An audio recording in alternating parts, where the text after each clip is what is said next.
আব্দুল্লাহ সার্জিস এবং সেনাবাহিনীর প্রধান জেনারেল ওয়াকারুজ্জামান সাহেবের মধ্যে পর্দার অন্তরালে কি ঘটেছে সে নিয়ে বাংলাদেশে আলোচনা চলছে, সমালোচনা চলছে। বিভিন্ন জায়গায় বিভিন্ন সমীকরণ চলছে যে আসলে কি ঘটেছে কি ঘটে নাই। আমি আমার বক্তব্যের শেষ অংশে আপনাদেরকে কিছু বিষয়ে গুরুত্বপূর্ণ তুলে ধরব। তার আগে একটু সূচনায় আপনাদের কিছু কথা বলে যাই। বাংলাদেশের জুলাই বিপ্লব যখন সফলভাবে সংগঠিত হয়েছে এবং বিপ্লবের মধ্য দিয়ে শেখ হাসিনার পালায়ন ঘটেছে, তখন এই শেখ হাসিনার পালায়নে কারা কারা ভূমিকা পালন করেছে সেটা পার্শ্ববর্তী দেশ ভারতের কাছে তালিকাবদ্ধ হয়েছে। বাংলাদেশের রাজনীতিতে বাংলাদেশের মানুষের কাছে বাংলাদেশের রাজনৈতিক অঙ্গনগুলোতে এই মানুষগুলো যাতে কোনো অবস্থায় সুপ্রতিষ্ঠিত হতে না পারে, ভালো ফেজ নিয়ে অবস্থান করতে না পারে, সে কারণে একটি বড় ধরনের মাস্টার গেম চলছে বাংলাদেশে। এবং সেই মাস্টার গেমের অংশ হিসেবে বাংলাদেশের জাতীয় এই সকল বীরদেরকে, সে ছাত্র জনতার মধ্য থেকে বীর, সেনাবাহিনীর মধ্য থেকে বীর, বিভিন্ন অঙ্গন থেকে বীর, যারাই দেশপ্রেমিক, তাদেরকে বিভিন্ন সার্কেলে বিতর্কিত করে তাদের ইমেজকে ডাউন করে জনতার কাছে বিতর্কিত করার একটি প্ল্যান তারা হাতে নিয়েছে। ওই প্ল্যানের অংশ হিসেবেই হাসনাত আব্দুল্লাহ, সার্জিস, নতুন ছাত্র আন্দোলনের বিভিন্ন নেতাকর্মী, তারা যাতে কোনো অবস্থায় শক্তভাবে দেশপ্রেমিক হিসাবে পরিচিতি লাভ করতে না পারে, সে কারণেই তারা বিভিন্ন জায়গায় বিভিন্ন ধরনের বিভিন্ন মন্তব্য কিংবা বক্তব্য দিয়ে চলেছেন। এই বক্তব্যগুলো কেউ আপনাকে পুশ করে দেয়াচ্ছে, উৎসাহ দিয়ে দেয়াচ্ছে, অথবা আপনার প্রতি অনেক বেশি আবেগতাড়িত হয়ে ভালোবাসা দেখিয়ে এমন কিছু শিখাচ্ছে যে আপনি যে কোনো কারণেই হোক আপনি চাপে পড়ে বিভিন্ন ধরনের মন্তব্য বক্তব্য দিচ্ছেন। দেখবেন মন্তব্য বক্তব্যগুলোর দিকে খেয়াল করলে হঠাৎ করে একটা বক্তব্য দিল গতকালকের, আজকে সেটার সাথে আবার মিল পাবেন না। আজকেরটা দিল, কালকে মিল পাবেন না। আবার আমি একটা বক্তব্য দিলাম, আমার বন্ধুর বক্তব্যের সাথে মিল পাবেন না।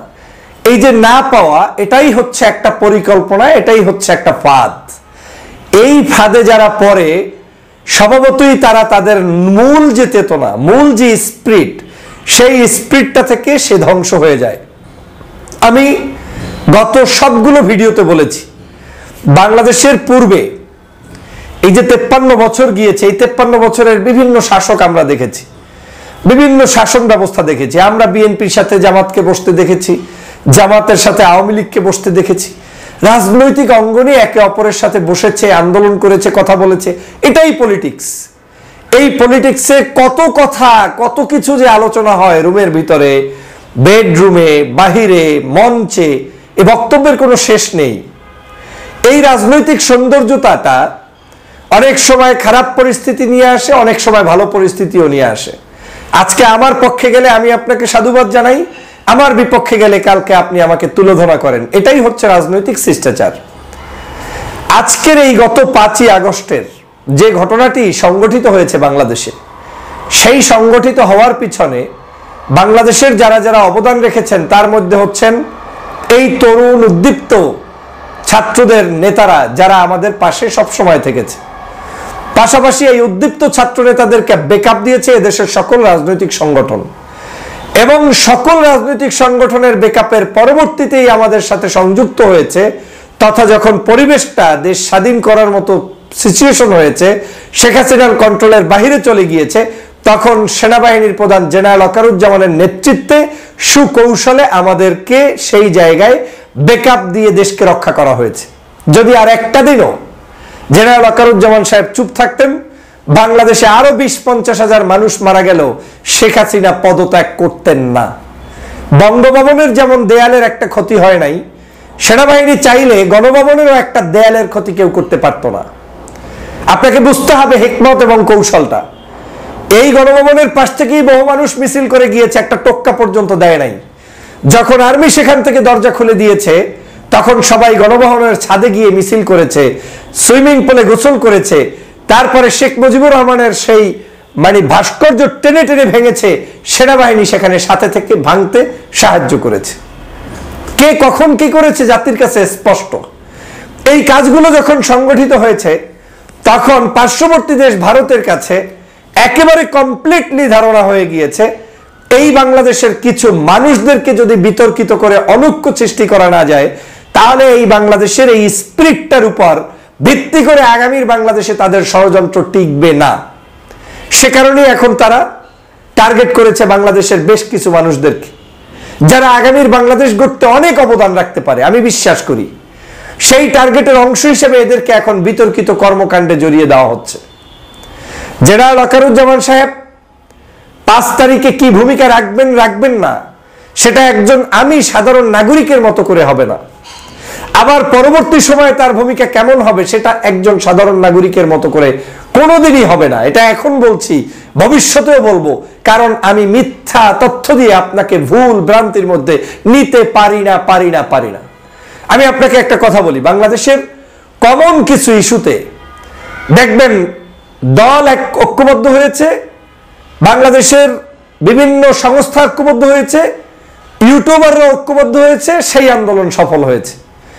আবার কিছু কিছু দাবি দেওয়া বাংলাদেশের কোনো রাজনৈতিক দল ঐক্যবদ্ধ হয় নাই, সবাই মিলে বলে নাই, কিন্তু কোনো ইউটিউবার বলেছে সেটা সফল হয় নাই। যেমন আপনার আওয়ামী লীগের অস্তিত্ব রাখবে না বাংলাদেশে, এ ব্যাপারে বাংলাদেশের সিংহভাগ মানুষ ঐক্যমত।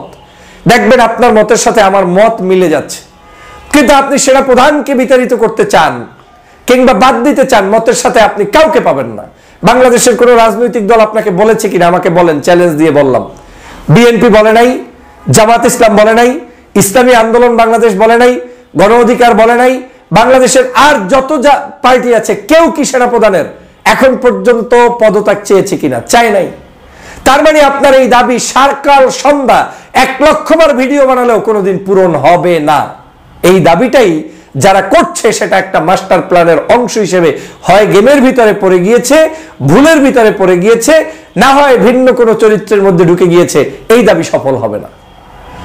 বাংলাদেশের এরকম করে জাতীয় অনেকগুলো দাবি উঠেছে, যেই দাবিগুলোতে যখন সামষ্টিক সকল মানুষ ঐক্যবদ্ধ হয় সেটা ইমিডিয়েট পূরণ হয়ে যায়, কিন্তু যেই দাবিগুলো আপনি সমগ্র মানুষের পক্ষ থেকে হয় না সেটা ইমিডিয়েট পূরণ হয় না। সেনাপ্রধানকে পার্শ্ববর্তী দেশ সহ আওয়ামী লীগের মূল খেচারতের কারণটা হচ্ছে আওয়ামী লীগ সেনাপ্রধানের উপরে ক্ষিপ্ত। কোনো কারণ নাই আওয়ামী লীগ সেনাপ্রধানকে ভালোবাসার। সেনাপ্রধান যদি শেখ হাসিনার জন্য জীবন দিতে পারতেন, তাহলে শেখ হাসিনা তাকে বীরের বেশে বলতেন যে একজন সেনাপ্রধান মৃত্যুবরণ করেছেন। তিনি দেশের জন্য মানুষের কথা চিন্তা করে শেখ হাসিনাকে বিতাড়িত করতে কৌশলী ভূমিকা পালন করেছেন, যে কারণে সেনাপ্রধানের উপরে আওয়ামী লীগ কিয়ামত পর্যন্ত কোনোদিন বিশ্বাস রাখবে না। কিন্তু আওয়ামী লীগ এমন বর্ণচোরা, এমন চালাক, তারা জানে যে এই মুহূর্তে বাংলাদেশে অশান্তি সৃষ্টি করতে হলে মন্দের ভালো প্রক্রিয়াটা তারা গ্রহণ করবে। যেমন সেনাপ্রধানকে যদি খেপিয়ে তুলতে পারেন, এর মাধ্যমে বারবার দেখবেন আওয়ামী লীগের সকল পেজগুলোতে একই কথা, এখনো আপনি কেন পাওয়ার এক্সারসাইজ করছেন না, এখনো কেন আপনি ক্ষমতা নিচ্ছেন না। তার মানে হচ্ছে সেনাপ্রধানের আপন সাহায্যে তারাই, যারা মূলত সেনাপ্রধানের উপরে সবচেয়ে বেশি ক্ষিপ্ত, সেই মানুষগুলো এখন আপন সেজে তার বিরুদ্ধে মানে তার পক্ষে কিছুটা সিম্পিতি দেখিয়ে তাকে ক্ষমতা দখল করতে উৎসাহ যোগাচ্ছে। এট দ্য সেম টাইম সেনাপ্রধানকে যারা আপনারা বাংলাদেশের মানুষ মনে করেন যে জুলাই বিপ্লবের সহযোগী ছিল, সেই ইউটিউবে বক্তব্য দিয়ে হতে পারে, জাতির ক্লান্তি লগ্নে রাজনৈতিক বক্তব্য দিয়ে হতে পারে, টকশো দিয়ে হতে পারে, এ ধরনের অনেক বিশ্বস্ত মানুষদেরকে আপনারা যারা, আমরা যারা দৈনিক বিশ্বাস করি কিংবা ধোকায়ও পড়ি, সেই মানুষগুলোর বক্তব্যেও যখন আসে সেনাপ্রধানের বিরুদ্ধে বিভিন্ন ধরনের মন্তব্য, আপনার কাছে তখন মনে হয় যে ঘটনা কি তাহলে একই তো। তা আওয়ামী লীগের পরিকল্পনা হলো সেনাবাহিনী যা করবে সেটাই তার লাভ, আর ওনাদের পরিকল্পনা হচ্ছে সেনাপ্রধানকে ব্যক্তিগতভাবে খেপিয়ে তোলো। খেপিয়ে তুলতে গিয়ে আপনি মনে করছেন আপনার রাষ্ট্রের কল্যাণে এই কাজটি হচ্ছে, কিন্তু এর ভিতরে যে অন্তর্নিহিত মহা সমস্যা রয়েছে সেটা আপনার কাছে ক্লিয়ার নয়, যে কারণে আমি সহজেই নেমে পড়ছি তার বিরুদ্ধে কুৎসা রটাতে। আমি সেনাপ্রধানকে বলছি না যে তিনি আমার দুলাভাই কিংবা আপন ভাই, আমি সেনাপ্রধানকে বলছি না তিনি খালেদা জিয়ার আত্মীয় কিংবা জামাত আমিরের আত্মীয়। আমরা ভালো করেই জানি তিনি আমাদের এই রক্তে মাংসে গড়া একজন মানুষ, তিনি আমাদের কেউ আত্মীয় না। আমার আত্মীয় আওয়ামী লীগ বিএনপি জামাত সব আছে, আপনার আত্মীয় আওয়ামী লীগ বিএনপি জামাত সব আছে। আপনি কি প্র্যাকটিসটা আপনার লাইফে করেন সেটাকে নিজে একটু ভাবার চেষ্টা করেন।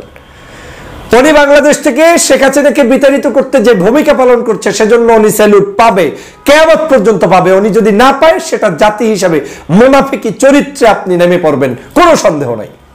ওনার অবস্থানটা শেখ পরিবারের আত্মীয় হওয়ার কারণে বিপদে পড়ে গিয়েছেন, এটা এক ধরনের আমাদের রাজনৈতিক দৈন্যতা ছাড়া আর কিছুই নয়। তিনি সেদিন আমাদের পক্ষে দাঁড়িয়েছেন। এই সেনাপ্রধানকে এখন টার্গেট করা হয়েছে আওয়ামী লীগের পক্ষ থেকে, তাকে উস্কে দিয়ে যে কোনো মূল্যে তাকে দিয়ে সেনাবাহিনীর শাসন আনা যায় কিনা, এক। দুই, যদি সেনাবাহিনীর প্রধানও রাগ করে পদত্যাগ করে তাতেও তারা লাভ দেখাতে পারবে যে বিশৃঙ্খল বাংলাদেশ। তিন, সেনাবাহিনীর প্রধান যদি ক্ষিপ্ত হয়ে সাধারণ শিক্ষার্থীদের মতের বিরুদ্ধেও এমন কিছু করে বসেন সেটাকে দিয়েও তারা লাভ কামাই করতে পারবে, সেটাই তারা করছে, চেষ্টা করছে। চার, বাংলাদেশের রাজনৈতিক অস্থিরতা, এই অস্থিরতাগুলোকে নতুন নতুন করে নতুন ডাইমেনশনে নিয়ে আসার জন্য তারা প্রচেষ্টা অব্যাহত রাখছে। শেখ হাসিনা সেই 0 পয়েন্ট থেকে শুরু করে আজ পর্যন্ত প্রত্যেকটা স্টেপেই এই জাতির বিরুদ্ধে সিদ্ধান্ত নিচ্ছে। এই সেনাবাহিনীর বিরুদ্ধে কত কুৎসা রটানো হয়েছে। 8 মাসে তো এখন পর্যন্ত সেনাবাহিনী আপনার আমার বাংলাদেশের ক্ষমতা নেয় নাই। আমি আজও চ্যালেঞ্জ করে রমজানের মধ্যে বললাম, আপনি যদি তাকে অতিরিক্ত উত্তক্ত না করেন, অতিরঞ্জিত কিছু না করেন এবং অতিরঞ্জিত বিশৃঙ্খলা না করেন, যেমন একেবারে বাংলাদেশটা শেষ হয়ে যাবে, ধ্বংস হয়ে যাচ্ছে, সেই পর্যায়ে যাচ্ছে ভেবে হয়তো সেনাবাহিনীর ভিন্ন কোনো চরিত্র দেখতে হতে পারে, কিন্তু তাছাড়া সাধারণ নিয়মে তারা বাংলাদেশের জনগণের বিরুদ্ধে গিয়ে ক্ষমতা নিবে না, নিবে না, নিবে না। এটা আগেও বলেছি, এখনো বলছি। 5 মাস পরেও আমার এই ভিডিও আবার দেখবেন, তখন বলবেন আমার এই বক্তব্য সঠিক কিনা। 5 তারিখে যদি পারত নিত তাহলে 5 তারিখে নিত, কারণ 5 তারিখে জনসমর্থন ছিল সেনাবাহিনীর চূড়ান্ত পক্ষে যে কোনো মূল্যে হাসিনাকে বিতাড়িত করে তিনি যাতে ক্ষমতা নেয়। তিনি তো সেদিনও নেননি। তাহলে তাকে নিয়ে আমাদের এই বিতর্কগুলোর মধ্যেই হচ্ছে বাংলাদেশের জাতিকে বিভ্রান্ত করার একটি নতুন কৌশল, এবং সেই কৌশলে অনেকেই সফলতা লাভ করছে বলে মনে হচ্ছে। এই যে হাসনাত সাহেবরা বৈঠক করলেন, সার্জিস সাহেবরা বৈঠক করলেন, যেমন আমি চরমনার ইফতারিতে যাই, আমার পাশে বসে চরমনার পীর অনেক কথা বলতে পারে। আমার স্ত্রী তার বোনের সাথে গল্প করলে বোনের সাথে অনেক কথা তার হতে পারে, কিন্তু আমার সাথে তার কি হচ্ছে সেটা আমার সাথে তো তিনি বলবেন না, সেটা বোনের সাথে যে গল্প করবেন সেটা আমার সাথে করবেন না, এটাই বাস্তবতা। আপনার আমি জামাতের আমিরের সাথে বৈঠক করলে তিনি আমার সাথে 10টা কথা বলতে পারেন, বিএনপির তারেক রহমানের সাথে ফোনে কথা বললে তিনি 5টা কথা বলতে পারেন। এইগুলো দিয়ে আপনি সমগ্র বাংলাদেশের বাস্তব চিত্র বানাতে পারবেন না। ভিডিওতে কপি পেস্ট করে করে সুন্দর একটি নাটক সাজানো যায়, একটি সুন্দর বক্তব্য শোনানো যায়, কিন্তু এই সুন্দর ঘটনাগুলো প্রতিদিন, প্রতি ঘন্টা, প্রতি মুহূর্ত এই দেশের রাজনীতিবিদদের সাথে, বিভিন্ন সংস্থা, বিভিন্ন ব্যক্তির সাথে চলছে, হচ্ছে, ঘটে চলছে। এটাকে আমাদের রাজনৈতিক জায়গায় বিতর্কিত করার অর্থই হচ্ছে কয়েকটা জায়গায় পার্শ্ববর্তী দেশ লাভবান হচ্ছে। যেমন হাসনাত আব্দুল্লাহর একটা বড় ক্যারিয়ার ছিল, এই ক্যারিয়ারটাকে আমার যেটা সন্দেহ হচ্ছে, কোনো না কোনো বিদেশি কোনো ইউটিউবার, কোনো না কোনো ব্যক্তি কোনো না কোনো ভাবে ইনফ্লুয়েন্স জুগিয়ে বলেছে এখনো কেন বলছো না, এখনো কেন করছো না। এর মধ্য দিয়ে যে কাহিনীটা রটানোর চেষ্টা করেছে, হাসনাত আব্দুল্লাহর রাজনৈতিক ক্যারিয়ারটাকে ধ্বংস করার চেষ্টা করছে। পাশাপাশি দুদিন পরেই সার্জিসের স্ট্যাটাস আসছে। সার্জিস বলছে সেনাবাহিনীর বৈঠক একরকম, হাসনাত বলছে আর এক রকম, তার দলের আর এক নেতা বলছে আর এক রকম। মাঝখানে তাদের যে নতুন রাজনৈতিক উদ্দীপনা নিয়ে এগিয়ে চলেছিল, এই রাজনৈতিক ভরসাটা ধ্বংস হয়ে গিয়ে যাচ্ছে।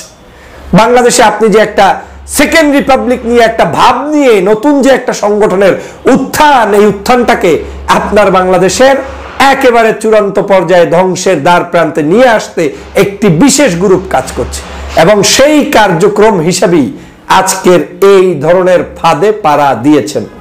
আমার বিশ্বাস রাজনীতিবিদদের কথাবার্তা বলতে গেলে অনেক সময় অনেক কিছু সংযত, অনেক কিছু ধৈর্য ধরে, অনেক কিছু শুনে, বিশেষ করে মিনিমাম 24 ঘন্টা না যাওয়া পর্যন্ত যে কোনো কিছুর উপরে মন্তব্য করতে নেই। আপনি জানেন না যে আজকের এই বক্তব্যের 24 ঘন্টা পরে কি হবে। আমি গত পরশুদিনই অনেকে জিজ্ঞাসা করেছেন এ নিয়ে মন্তব্যকে, আমি বলেছিলাম সেনাবাহিনীর পক্ষ থেকে বিবৃতি আসুক, তাদের দলের বিভিন্ন মন্তব্য আসুক। এখন কিন্তু হাসনাত আব্দুল্লাহ সহ সবাই একই কথা বলছে যে আমরা সেনাপ্রধানের পদত্যাগ চাইনি, আমরা সেনাবাহিনীর বিরুদ্ধে কিছু নয়, আমরা সেনাবাহিনীর রাজনীতিতে ইন্টারাপ্ট না করুক সেটাকে চাই। ফাইন, এই রাজনৈতিক ইন্টারাপ্টটাকে ভিন্নভাবে উপস্থাপন করার সুযোগ ছিল। যে বাংলাদেশের বিভিন্ন জায়গায় আমরা যখন বলি গোপনে কিংবা প্রকাশ্যে বিভিন্ন ষড়যন্ত্র যারা করছেন তাদের ব্যাপারে আমাদের সতর্ক করতে হবে, ফাইন, কিংবা এই বক্তব্যগুলো আসবে তাও ফাইন, কিন্তু বক্তব্যের ধরনগুলো আমাদের প্রচারের সময় সতর্ক থাকতে হবে। কারো ইনফ্লুয়েন্সে আমি করছি কিনা, পিছন থেকে কারো শিখানো কথায় আমি চলছি কিনা, চলতে গেলে সামনের দিনে মহা বিপদ, সেটা আপনাকে অনুধাবন করতে হবে। পার্শ্ববর্তী দেশ এখন চায় বাংলাদেশে যে কোনো মূল্যে আগামীর প্রজন্মে যারা উত্থান ঘটাচ্ছে তাদেরকে বিতর্কিত করে তাদের রাজনৈতিক মাঠটাকে ধ্বংস করে দিতে চায়, এবং আপনি সেই ফাঁদে পড়েছেন।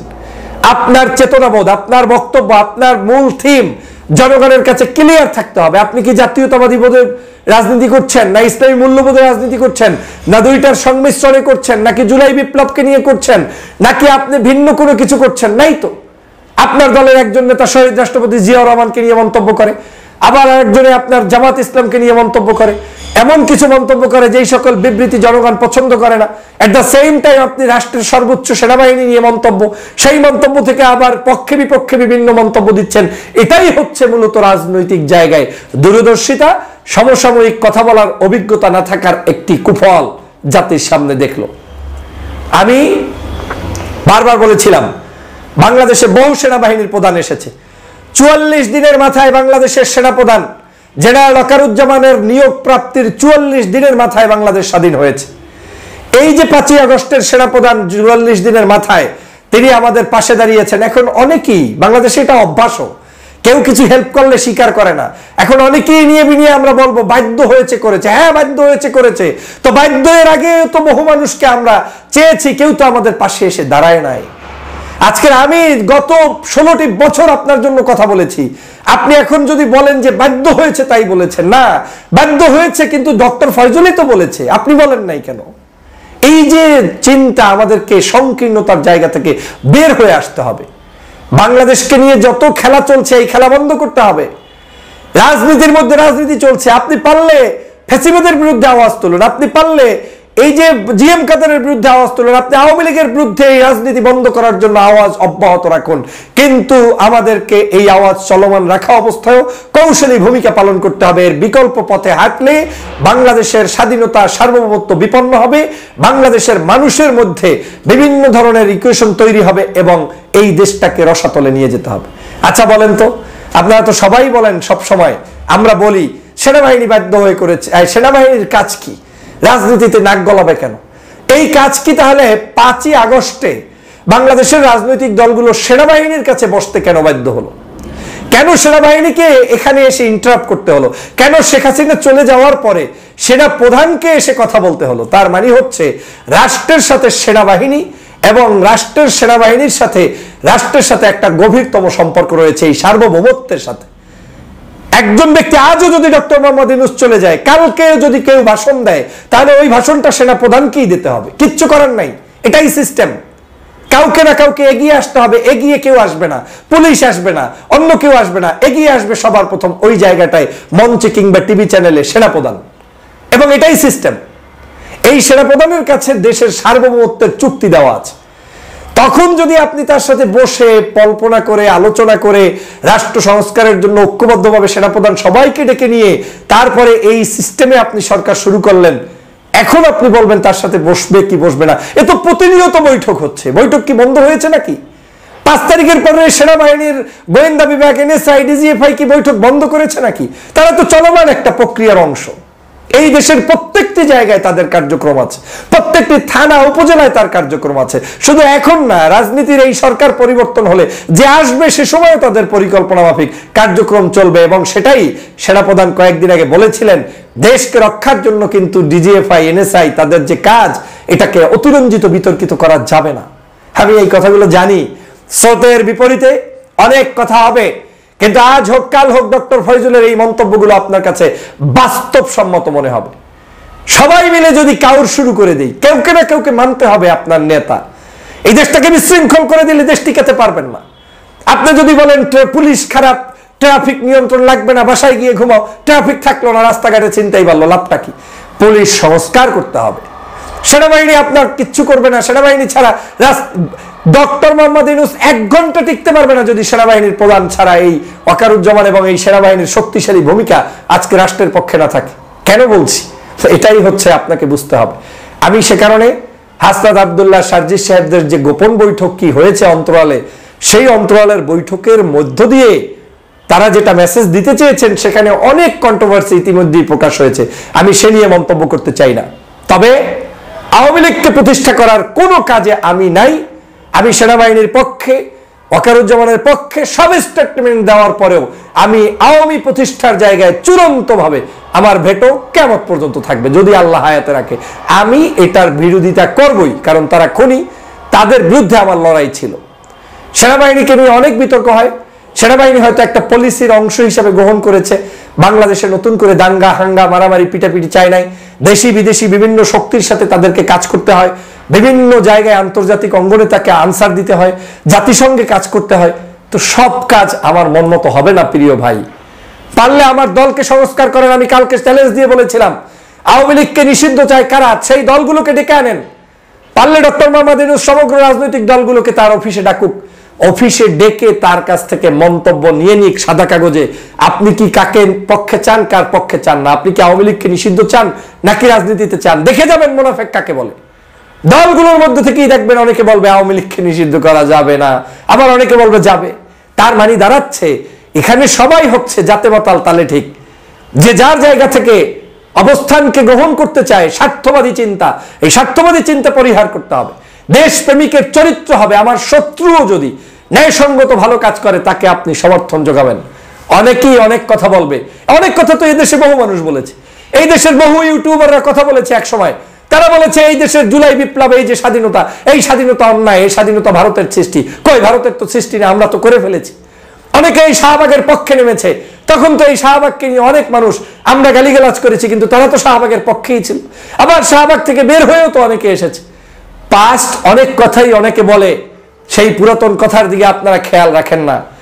এই যে ডক্টর মোহাম্মদ ইউনূসকে বুইরা খাটাস বলা হয়েছে, তার এই সরকারকে বুইরা খাটাস বলা হয়েছে, এই সরকারের পতনের জন্য চেষ্টা করা হয়েছে। বাচ্চাদেরকে পর্যন্ত ছবি পোস্ট করে করে তাদেরকে বিতর্কিত করা হয়েছে, আবার তাদের পক্ষেও কথা বলা হয়েছে। কথা তো সবাই বলে, কিন্তু মনে রাখতে হবে এই কথার মধ্যেও যে আপনার পক্ষে দু চারটা কথা একজনে বললেই আপনি মনে করবেন না যে এটা আমার কথা না। এটাই একটা মাস্টার প্ল্যানের অংশ হয়ে যেতে পারে। আমি বলছি না যে সবই মাস্টার প্ল্যান না, কিন্তু হতে পারে। কিন্তু এই যে কার্যক্রম, এটাকে আপনার সতর্ক থাকতে হবে। ব্যক্তি ক্ষোভের অনেক বহিঃপ্রকাশ ঘটে। আমি একজন উপদেষ্টা হতে পারলাম না, অ্যাম্বাসেডর হতে পারলাম, আমি তো ডক্টর ফয়জুলকে নিয়ে আমার এনএসআই রিপোর্ট আসছে, কোথায় কোথায় আমার নামে অনেকে তদন্ত করছে, অনেকে আমারে বলছে আপনাকে মনে হয় উপদেষ্টা করা হচ্ছে, এটা করা হচ্ছে। কই, কিছুই তো হলাম না। তার আগের কি আছে? আমি কি হব না হব তাতে কিচ্ছু যায় আসে না। তাই বলে কি আমি একটা ভালো জিনিসকে অস্বীকার করে ফেলবো? এটা চূড়ান্ত বোকামি ছাড়া আর কিছু নয় প্রিয় সহযোদ্ধা ভাইরা। সে কারণে আমি বলছি আমাদের দেশবাসীকে সতর্ক থাকতে হবে। আমার বক্তব্য আপনার সব পছন্দ হবে না, আমার ভুল ইনফরমেশন থাকতে পারে, আপনি এটার উপরে নিজে জানবেন। যেমন আমি গত দুদিন সব পড়ার চেষ্টা করেছি, জানার চেষ্টা করেছি। আমি জানি যে আমি যদি চাই স্রোতের তালে আমি এমন কিছু বক্তব্য দিব সেনাবাহিনীর বিরুদ্ধে, সেনাপ্রধানের বিরুদ্ধে, দিলেই আমি আকাশচুম্বী জনপ্রিয় হয়ে গেলাম। দরকার নাই আমার সেই জনপ্রিয়তার। মিথ্যা বানোয়াট কাউকে বিতর্কিত করতে আমি যেমন আল্লাহর কাছে দায়ী থাকবো, তেমন দুনিয়ায়ও থাকবো। আপনি কি করছেন? আপনার পাশের ভাইকে আওয়ামী লীগ করেছে, ছাত্রলীগ করেছে, যুবলীগ করেছে, আপনার ঘরের মধ্যে তিনি লুকায়িত আছে। আপনি নিজেকে সংশোধন করতে পারেন নাই, আপনি আরেকজনকে সংশোধনের জন্য নেমেছেন। বাংলাদেশকে, আমার বিশ্বাস, আমার আস্থা, এই সেনাপ্রধান এবং আমরা ছাত্র জনতা, রাজনৈতিক দল সবাই যদি ঐক্যবদ্ধ থাকি, এই বাংলাদেশকে নিয়ে কেউ ছিনিমিনি খেলতে পারবে না।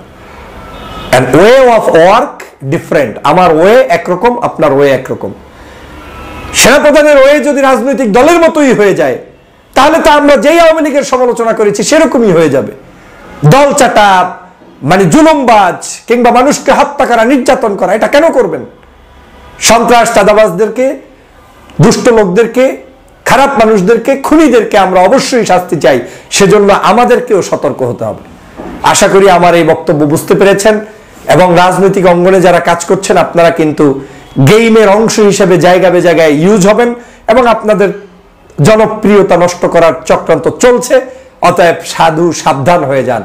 যদি না হন, কয়েকদিন পরে দেখবেন মিডিয়ার সৃষ্টি নেতাগুলো রাস্তায় রাস্তায় ঘুরবেন, মিডিয়া আপনার পাশে দাঁড়াবে না।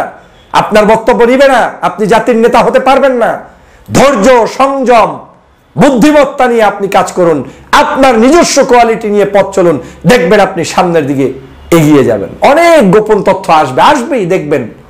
বহু মানুষ এমন হতে পারে তার নিজস্ব দুর্বলতাকে ঢাকতে একটি বহুত বড় ইস্যু তৈরি করে দেওয়া হচ্ছে, এটাও তো হতে পারে। অতএব কোনো কিছুই বাকি নয়। শেষ একটা গল্প করছি, যেটা আমি টকশোতেও বলছি। এই যে কয়েকদিন আগে একজন ছেলেকে সারা পৃথিবীতে আমরা পিকচারটা অপমান করে জনকভাবে টানিয়ে দিলাম, কি মাকে হত্যা করে তারপরে ফ্রিজের মধ্যে মায়ের গোস্তগুলো রেখে দিয়েছে। সারা বাংলাদেশ জানলো ছেলে অপরাধী, মাকে হত্যা করেছে। 2 দিন 3 দিন পরেই আমরা জানতে পারলাম কাজের